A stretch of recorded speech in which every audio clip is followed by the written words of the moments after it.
Bugged phones and leaking documents, it's the stuff of a spy novel, but really they're the details of U.S. government spying on its ally Israel for fear that it was waging too much power on Capitol Hill. This is the Senate Intelligence Committee chairwoman, a Democrat, says the situation in Iraq is too precarious to pull back and leave just 3,000 troops there by the end of the year, as President Obama wants to do. But Senator Feinstein has got it all wrong in Iraq, just as the president is wrong to spy on Israel. Here on all that, Michael Scheuer, good friend of the show, former bin Laden hunter, former CIA career operative. Michael, it's a pleasure. Welcome back to Freedom. Thank you, Judge.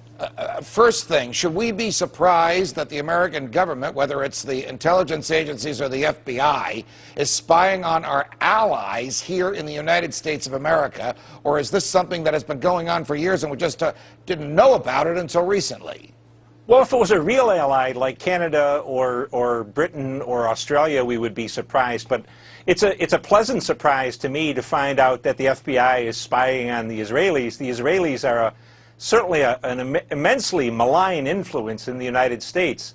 They steal our technology. They suborn government employees to spy for them and transfer documents. And certainly their influence through U.S. citizen groups like AIPAC on the Congress is politically corrupting.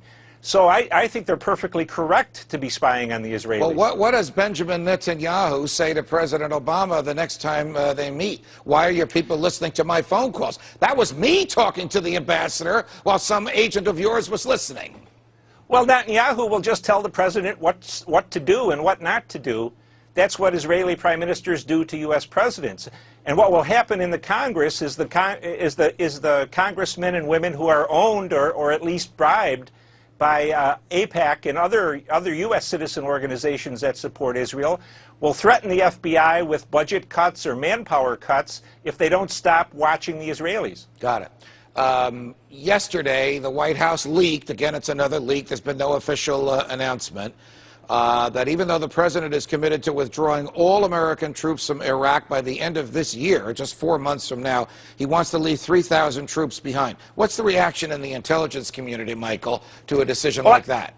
I would think that the reaction would be is we're like putting a regiment of cavalry in a fort in the middle of Indian territory. 3,000 people aren't going to have any effect inside of Iraq except to maintain our presence.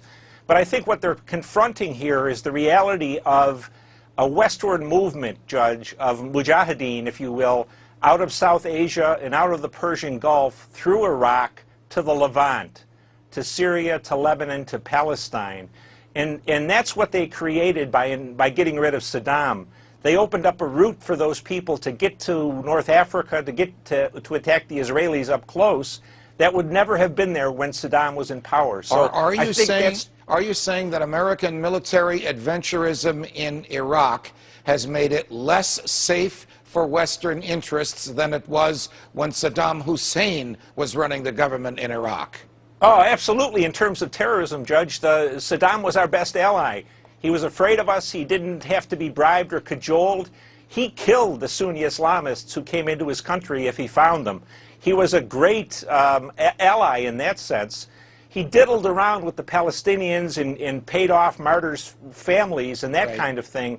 But the great bulk of the Sunni extremist movement could not move westward because of Saddam. Before I let you go, another report out over the Labor Day weekend is that hundreds of millions of dollars of Defense Department funds have ended up in the hands of Taliban, arguably used to buy weapons to kill American soldiers. Is Michael Scheuer surprised? I'm not sure, because we have to subcontract to people to move our weapons, our ammunition, our food and water from Karachi through Pakistan.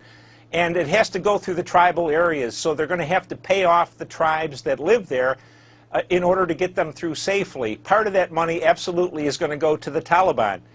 It's something that we found out now because it's in the press, but if you think about it from the first day it was happening, that was the only way for it to work. Got it.